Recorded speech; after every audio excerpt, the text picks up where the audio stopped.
दोस्तों वीडियो को शुरू करने से पहले एक डिस्क्लेमर मैं आपको देना चाहूँगा कि वीडियो सिर्फ और सिर्फ एजुकेशनल पर्पस के लिए है। यहाँ पे इन्वेस्टमेंट एडवाइस आपको नहीं दी जाती है, तो वीडियो को देखना बट सीखने के हिसाब से। आप देखिए दोस्तों, निफ्टी पे आते हैं। आज के दिन निफ्टी ने जस्ट 18 पॉइंट्स की गिरावट के साथ में क्लोज किया, केवल 18 पॉइंट्स। और रेंज अगर आप देखोगे तो 24,863 से लेकर 24,733 के बीच में रेंज निफ्टी की बनी हुई थी। अब 18 पॉइंट्स की गिरावट है, जिसको गिरावट भी हम नहीं बोल सकते, न्यूट्रल क्लोजिंग बोल सकते हैं। तो मार्केट की जो रियल पिक्चर थी ना, उसका आइडिया आपको देगा Nifty mid cap, Nifty small cap और आपका पोर्टफोलियो। तो तीनों की हालत आज के दिन काफ़ी खराब थी। निफ्टी मिड कैप की बात करते हैं तो 1.63% की मंदी है। स्मॉल कैप की बात करें तो 2% का क्रैश है। मैक्सिमम जो कंपनीज है ना, उनके स्टॉक्स आज डिक्लाइन में आके बंद हो चुके हैं। तो सिचुएशन रियल में काफ़ी खराब थी। अगर मैं सेक्टर्स को दिखाऊं तो निफ्टी ऑटो आज तेज था, बाकी सब कुछ नीचे। Nifty FMCG, finance, bank, pharma, IT और सरकारी बैंक्स बोल सकते हैं, डिफेंस बोल सकते हैं, सब कुछ आज लाल निशान में आके बंद हो चुका है। तो क्या रीज़न है दोस्तों इसके पीछे का, उसको आगे चल के पता लगाते हैं। लेकिन दोस्तों एक रीज़न है जो मैं आपको काफ़ी टाइम से बता रहा हूँ, क्योंकि वॉर के ऊपर अपन काफ़ी एक्टिव है। वॉर जब भी होती है, सिचुएशन काफ़ी ख़राब होती है, तो मार्केट के ऊपर नेगेटिवली इम्पैक्ट पड़ता है। अब मैंने आपको डेटा भी दिया था जब इंडिया पाकिस्तान के बीच में ये ऑपरेशंस हुए थे, तो हिस्ट्री का डेटा मैंने आपको दिया था कि मार्केट ऐसी सिचुएशन में काफ़ी नेगेटिवली रिएक्ट करता है, उसके बाद में रिकवरी भी आती है। रशिया यूक्रेन के टाइम पे अपन ने देखा, वॉर अभी भी चल रही है, 1100 दिन आई थिंक इसमें हो चुके हैं। स्टिल वॉर चल रही है, बट मार्केट उसको पचा चुका है। मार्केट ने उसका रिएक्शन दे दिया था। मार्केट कितना नीचे था, बेयर मार्केट के अंदर भी चला गया था। सिचुएशन बहुत खराब थी, small and mid cap companies काफ़ी नीचे थी, तो उस समय भी मार्केट नीचे था। अभी इसराइल वर्सेस ईरान ये चल रही है, ठीक है, तो इसके अंदर भी मार्केट को नीचे आना चाहिए। अब एक दिन आपने नोटिस किया होगा कि हमने मार्केट को देखा, सिचुएशन देखी, सीखने के हिसाब से बातचीत की कि जब भी ऐसा होता है तो मार्केट को गिरना चाहिए। But actually next day market गिरा नहीं, बल्कि ऊपर चला गया। तो उस समय भी दोस्तों मैंने आपको बताने की कोशिश की थी कि एक दिन के मूव से कभी भी पिक्चर का आइडिया नहीं लगाया जा सकता है। आपको देखना पड़ेगा ब्रॉडर सिचुएशन की, निफ्टी मार्केट किस तरह से परफॉर्म कर रहा है। और अभी आप देखोगे तो वॉर की तरह ही मार्केट रिएक्ट कर रहा है। अब देखो कितना गिरेगा मार्केट, उसका आइडिया किसी को नहीं है। जितनी वॉर चलेगी, जितनी वॉर इंटेंस होती जाएगी, जितना डैमेज मार्केट को होगा, उस हिसाब से मार्केट परफॉर्म करेगा। देखो रशिया यूक्रेन वॉर तो अभी भी चल रही है, बट उसका इम्पैक्ट अभी मार्केट को नहीं है, क्योंकि जो इम्पैक्ट होना था नेगेटिव, वो मार्केट को मिल चुका था इन्फ्लेशन के जरिए। अब कितना इन्फ्लेशन होगा, क्या कुछ होगा, वो देखना काफ़ी इंटरेस्टिंग और इम्पॉर्टेंट है। तो उसके लिए वॉच होगी इन्वेस्टर्स की वॉर के ऊपर। अब देखिए कुछ डेटा मैं आपको देता हूँ वॉर का। साथ में दोस्तों अपन कुछ स्टॉक्स को भी डिस्कस करने वाले हैं जिनके प्राइसेस आज काफ़ी नीचे गए हैं। कुछ बड़ी न्यूज़ भी इन कंपनीज को लेकर आ चुकी है। तो देख सकते हैं दोस्तों 10 बजे के आसपास की न्यूज़ है, ईरान ने मेजर अटैक कर दिया था इसराइल के ऊपर। तो ये एक रीज़न है जिसकी वजह से मार्केट को थोड़ा सा झटका लगा। साथ में दोस्तों आप देखोगे ना, तो जब भी अटैक होता है तो ऑयल के दाम बढ़ते हैं। अब काफ़ी लोग कमेंट करते हैं कि ईरान से अपन इतना कुछ खास इंपोर्ट नहीं करते हैं, लेकिन जो प्राइजेस होते हैं ना, वो ग्लोबल प्राइजेस होते हैं। तो अगर वो महंगे होते हैं तो डेफिनेटली जो अपना इम्पोर्ट है, मतलब मैक्सिमम जो अपनी डिमांड है, वो इम्पोर्ट के ज़रिए पूरी होती है, तो इम्पैक्ट पड़ता है। काफ़ी सारी कंपनीज के ऊपर इम्पैक्ट पड़ता है, टोटल मार्केट के ऊपर उसका इम्पैक्ट पड़ता है। तो ये चीज़ें जितनी अगली होती जाएगी, उतनी ही बड़ी दिक्कत होती जाएगी ऑयल के दाम में, वो भी बढ़ते रहेंगे। साथ में मार्केट के ऊपर भी एक तलवार लटकेगी इन्फ्लेशन की। अब देखो आगे चलते हैं। यहाँ पे दोस्तों आप नोट कर सकते हैं कि इसराइल ने सीधी सीधी अब धमकी दे दी है। जो ईरान का सुप्रीम लीडर है, नेम आप पढ़ सकते हैं यहाँ पे, उसको जान से मारने की। तो काफ़ी बड़ी बड़ी बातें यहाँ पे चल रही हैं। साथ में अगर आप देखोगे तो यूएस का जो फ्यूचर था वो भी डाउन था 200 पॉइंट्स, तो उसके हिसाब से मार्केट ने परफॉर्म किया। एक और 200 पॉइंट मैं आपको बताना चाहूँगा। मैंने आपको बताया था कि शाम रात को 11:30 बजे आसपास आप देखोगे रेट कट की इन्फॉर्मेशन, फैट का डिसीजन, जिसमें बाजार की एक्सपेक्टेशंस थी अनचेंज की, यानी कुछ नहीं होगा, रेट बढ़ेगी भी नहीं, रेट घटेगी भी नहीं। लेकिन आपने नोटिस किया होगा तो उस समय मार्केट, अगर आपने देखा है 2 बजे के आसपास का मार्केट यूएस का, तो एक डिप देखने को मिली थी, क्योंकि इन्फ्लेशन को लेकर फेड ने कुछ कमेंट्री की थी, जिसका इम्पैक्ट मार्केट को देखने को मिला। और फ्यूचर भी आप देखोगे ना, तो उसके हिसाब से भी डाउन है। तो इन्फ्लेशन सीधा कनेक्ट है वॉर से, और इन्फ्लेशन के बाद में आपको बताइए मार्केट को किस तरह से रिएक्शन देना होता है नेगेटिवली। तो ये सारी न्यूज़ आपस में कनेक्टेड है। अब देखिए दोस्तों आगे चलते हैं। यहाँ पे एक बार हम चीज़ों को देखते हैं कि क्या कुछ आज के दिन मार्केट में हो चुका है। जैसे कि आप देखोगे तो मार्केट नीचे है, क्योंकि जियो पॉलिटिकल टेंशन है सबसे पहले, और साथ में फेड। ये दो पॉइंट्स अभी के समय मार्केट को काफ़ी ज़्यादा परेशान कर रहे हैं, और ये दो ही चीज़ें हैं जो अभी मार्केट देख रहा है। क्योंकि तीसरी चीज़ आने वाली है अगले महीने से, Q1 के रिजल्ट्स। तो उसके ऊपर बुरी नज़र होगी मार्केट की। ये वॉर के ऊपर भी होगी, इन्फ्लेशन के ऊपर भी होगी, बट हाँ, नंबर्स के ऊपर थोड़ा ज़्यादा एक्शन होगा। तो उसको भी थोड़ा सा क्लोजली अपन वॉच करेंगे एक्सपेक्टेशंस के डेटा के साथ में। साथ में दोस्तों आप देखोगे ना तो यहाँ पे हॉकिश सिग्नल दिया है फेड ने, रेट कट तो कर दी, साथ में एक्सपेक्टेशंस भी दे दी कि 25 में 2 बार हम हो सकता है कट कर दें 50 बीपीएस का, लेकिन साथ में ये भी बोला है कि अभी हम चीज़ों को पहले देखेंगे, उसके बाद में ही कुछ ना कुछ डिसीजन ले सकते हैं। साथ में आप देखोगे तो मिड कैप और स्मॉल कैप जिसकी वैल्यूएशन ज़्यादा थी उनके स्टॉक्स नीचे गए। अब यहाँ पे क्या होगा, इन्वेस्टर डरेंगे कि ये तो स्टॉक नीचे चले गए, चलो बेचते हैं, कुछ नहीं करते हैं। लेकिन जब यही कंपनीज के स्टॉक रिकवरी देंगे तो जितना गिरे हैं, जैसे गिरे हैं वैसे ही रिकवर भी होते हैं, तो उस समय इन्वेस्टर्स को फ़ायदा मिलता है। और कोई देखता है स्टॉक्स को, इन्वेस्टिंग करता है तो फ़ायदा मिलेगा, नहीं करता है तो फिर उसको लगेगा कि ये तो ठीक है ऊपर जा रहा है, तो वो फोमो में जाके ऊपर भी बाय कर लेता है। तो डिपेंड करता है सिचुएशन के ऊपर। और ऐसा जब भी मार्केट होता है, लमसम का आइडिया किसी को नहीं होता है कि कहाँ पे बॉटम लगेगा, कहाँ पे क्या लगेगा, लेकिन इन्वेस्टर्स को ये पता है कि जब भी वॉर होती है इम्पैक्ट होता है नेगेटिवली, लेकिन चीज़ें बाद में जब सही होती है तो स्टॉक्स अच्छा करते हैं। तो ग्रेजुअली इन्वेस्टर इन्वेस्ट करता है ऐसे मार्केट में, कभी भी बहुत बड़ा रिस्क लेने की कोशिश ऐसे मार्केट में इन्वेस्टर्स नहीं करता है। अब देखिए दोस्तों, कुछ कंपनीज को देखते हैं जिनके स्टॉक्स ने आज काफ़ी बड़ी डुबकी लगाई। इलेक्ट्रॉनिक स्मार्ट की बात करते हैं तो यहाँ पे 8% की डुबकी लग चुकी है। अब देखिए, कल आपने देखा होगा स्टॉक के परफॉर्मेंस को, काफ़ी तेजी में स्टॉक था और उस समय हमने डिस्कशन भी किया था स्टॉक के प्राइस के ऊपर कि क्या कुछ है, क्या रीज़न है इसके तेजी के पीछे का। मार्केट कैप देख सकते हैं, स्मॉल कैप है, 35 का पी रेशो है। रिटेल कंपनी जो इलेक्ट्रॉनिक्स इक्विपमेंट बेचती है। अब देखो, कल हमने ब्रेकआउट के ऊपर डिस्कशन किया था कि कैसे इन्वेस्टर ब्रेकआउट देखता है, वॉल्यूम्स को कैसे देखेगा, प्राइस एक्शन को कैसे देखेगा। तो पहली चीज़ तो प्राइस एक्शन होना चाहिए, ब्रेकआउट। उसके बाद में वो ब्रेकआउट है या नहीं उसको देखने के लिए वॉल्यूम को देखेगा, वॉल्यूम में डिलीवरी वो चाहे तो देख सकता है, ये सब चीज़ें देखने की होती हैं।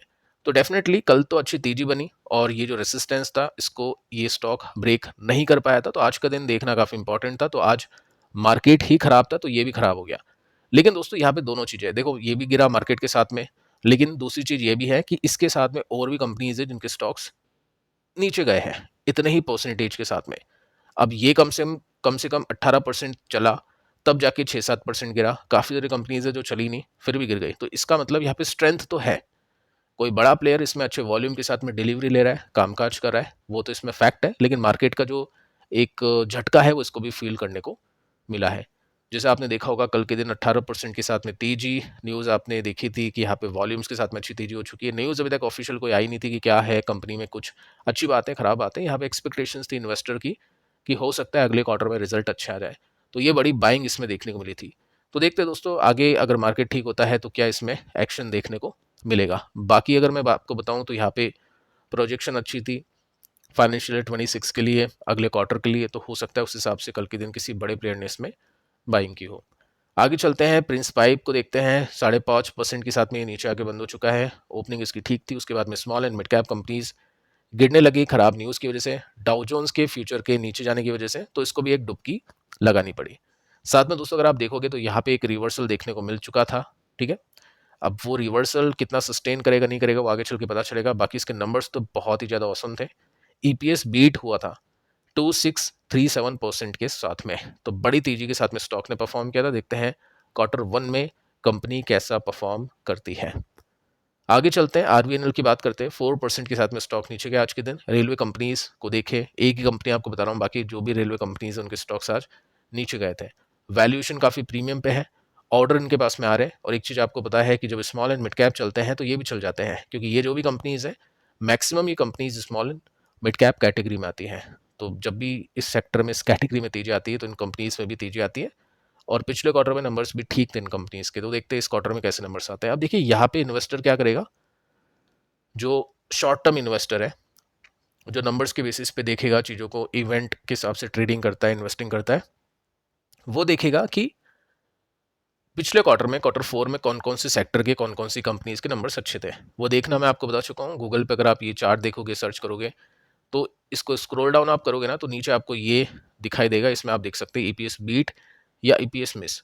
तो जिन भी सेक्टर्स के, देखो ऐसे डायरेक्टली देख के तो इन्वेस्टर करेगा नहीं, वो काफ़ी मेहनत होती है। पिछले क्वार्टर से वो देखता आ रहा है, उस कंपनी के चार्ट को देख रहा है, प्राइस एक्शन को देख रहा है, चीज़ों को समझ रहा है, तो उस हिसाब से उसको पता है कि कहाँ पे नंबर्स अच्छे आए थे, कहाँ पे मैनेजमेंट कमेंट्री अच्छी आई थी, ठीक है। तो उसके लिए आप देखना आगे की वीडियोस, जब अपन रिजल्ट को देखेंगे तो आपको पता चल जाएगा, नोट्स भी आप बना के चल सकते हैं। तो ऐसे में मान लो जो इन्वेस्टर है जिसको पता है कि इन कंपनीज के नंबर्स अच्छे थे और मैनेजमेंट की कमेंट्री भी अच्छी थी कि क्वार्टर 1 में रिजल्ट अच्छा आएगा, वो इस गिरावट का फायदा उठाता है। वो उन कंपनीज़ में हो सकता है बाइंग करें, और फिर जब मार्केट थोड़ा सा भी रिकवर करे या फिर नंबर्स अच्छे आने की एक्सपेक्टेशन में स्टॉक्स ऊपर जाए तो वो अपने प्रॉफिट को बुक करेगा। तो वो प्ले अभी यहाँ पे चल सकता है। सेक्टर्स अगर मैं आपको मोटा मोटी बताऊं तो बैंक्स के देखो नंबर्स अच्छे थे पिछले क्वार्टर में। आईसीसी बैंक, एचडीएफसी, एसबीआई, ये तीन अच्छा परफॉर्म कर चुके थे।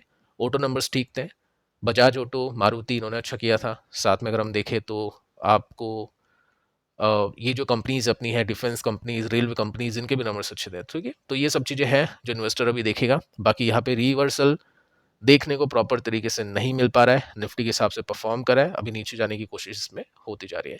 देखो इंटरेस्टिंगली वीबीएल ने आज डुबकी मारी 4 to 5% की, जबकि ये small and mid cap category में नहीं आता है।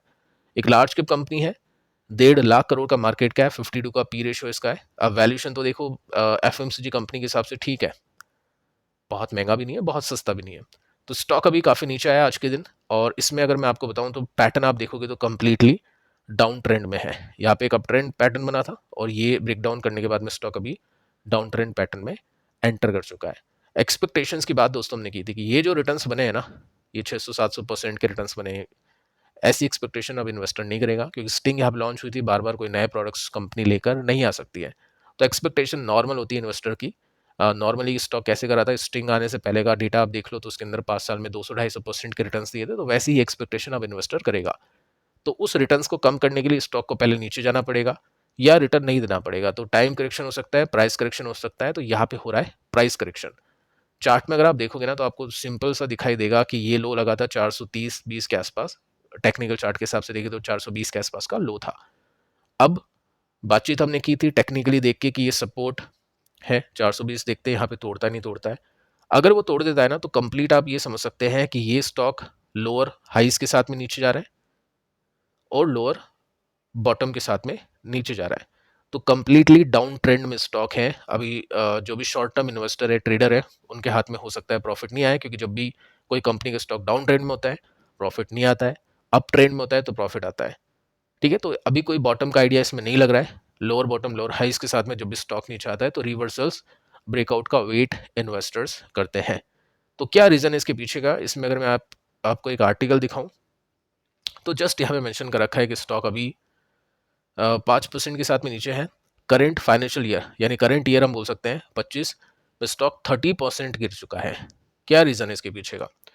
तो देखिए दोस्तों, रीज़न है प्रॉफिट के मार्जिन्स का ड्रॉप होना। ये एक रिस्क है, इन्वेस्टर्स को ऐसा लग रहा है कि इस क्वार्टर के रिजल्ट खराब आ सकते हैं, प्रॉफिट के मार्जिन्स में प्रॉब्लम हो सकती है। पिछले जो क्वार्टर के रिजल्ट थे ओके थे, लेकिन अभी मार्जिन प्रेशर की यहाँ पे बातचीत की जा रही है। साथ में दोस्तों अगर आप देखोगे तो गर्मियाँ भी इतनी कुछ खास अभी के समय नहीं है, बारिश का सीज़न थोड़ा सा पहले आना शुरू हो चुका है। तो भी वोल्टास की भी सेल्स थोड़ी सी कम हुई थी, और ये जो कोल्ड ड्रिंक्स वाले प्रोडक्ट्स होते हैं जिनकी गर्मियों में सेल्स एकदम से बढ़ जाती है, वो भी हो सकता है थोड़ी सी कम हो जाए। तो ये रिस्क इन्वेस्टर्स को लग रहा है, इस वजह से आज एक डुबकी इसमें लगती हुई देखने को मिली है। अब देखिए दोस्तों, एक बड़ी न्यूज़ मैं आपको देना चाहूँगा। जस्ट अभी ओपन मार्केट के अंदर ये न्यूज़ आई थी, उसके बाद में मार्केट और गिरा था। देखो ब्लूमबर्ग की तरफ से ऐसा बोला जा चुका है कि यूएस के जो ऑफिशियल्स हैं वो प्रिपेयर कर रहे हैं एक स्ट्राइक के लिए, जो कि ईरान पर होगी इन कमिंग डेज, आने वाले कुछ दिनों के अंदर। अगर ऐसा हो जाता है, यूएस इस लड़ाई के अंदर डायरेक्टली उतर जाता है, तो काफ़ी बड़ी दिक्कतें हो सकती है यूएस के मार्केट को, और उसका जो इम्पैक्ट है इंडिया के मार्केट को भी डेफिनेटली पड़ता हुआ देखने को मिलेगा। साथ में कुछ जो वेबसाइट्स है दोस्तों, वो ये सजेशन दे रही है कि यूएस की जो मिलिट्री है वो निकल चुकी है अपने कुछ एयरक्राफ्ट्स को लेकर, कुछ जहाज को लेकर, कहाँ से, अपने बेसिस से लेकर मिडिल ईस्ट की तरफ बढ़ना शुरू हो चुकी है। तो काफ़ी बड़ी न्यूज़ है। अगर ऐसा कुछ होता है तो ईरान भी यूएस के ऊपर अटैक करेगा, और यूएस और इजराइल दोनों न्यूक्लियर पावर देश हैं, देखते हैं आगे चल के क्या होगा। तो ये सिचुएशन अगर बढ़ जाती है तो काफ़ी दिक्कतें मार्केट को हो सकती हैं। तो अभी मार्केट के ऊपर जो नज़र रखनी है वो इसके ऊपर नज़र रखें। एक ही बात है, स्टॉक्स के जो एक्शंस हो गए वो आपको क्वार्टर 1 के रिजल्ट्स के बाद में पर्टिकुलर कंपनीज के एक्शन देखने को मिलेंगे, लेकिन अभी के समय जो टोटल मार्केट है, कैटेगरीज है, उसके हिसाब से स्टॉक्स परफॉर्म करते हुए देखने को मिलने वाले हैं। तो फिलहाल दोस्तों इस वीडियो में इतना ही, मिलते हैं नेक्स्ट वीडियो में, तब तक के लिए बाय बाय।